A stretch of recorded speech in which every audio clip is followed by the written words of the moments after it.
पहले जैसे अब ना भलाई चलता।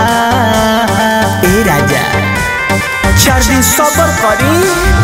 पहले जैसे अब ना भलाई चलता। तनी हट के सूती देहिया के दवाई चलता। जवन जही सैया ओही के दवाई चलता। तनिको न सैया ढीला हाई चलता।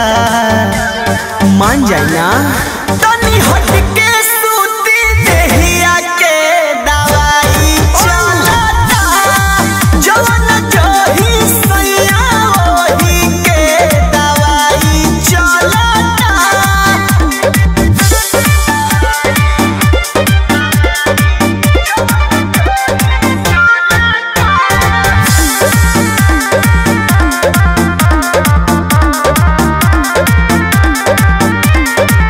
से जब रहे जकर देह से नायंगे जकर बानी को मजोरिया भी जानी डर में जकर रे कहाँ जाए रे।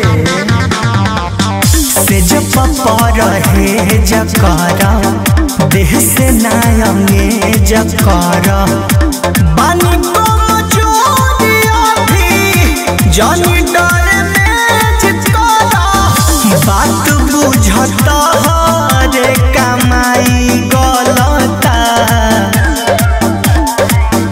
तनी हट के सूती देहिया के दवाई चलता।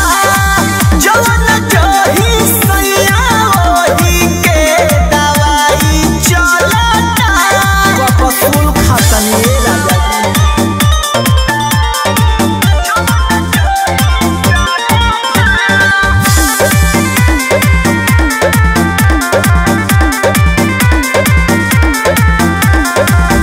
सट जानी जरिया हो खींच जानी सड़िया हो।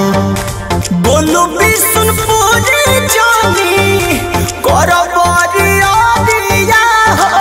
ए मान जा। सट जानी जरिया हो खींच जानी सड़िया हो। बोलो बिशुनपुरी जानी सकती सोना मन में तहरा कथी पलता बताब। तनी हट के सूती देहिया के दवाई चलता। जवन जही सैया ओही के दवाई चलता। तहार एक्शन रिएक्शन कर दी।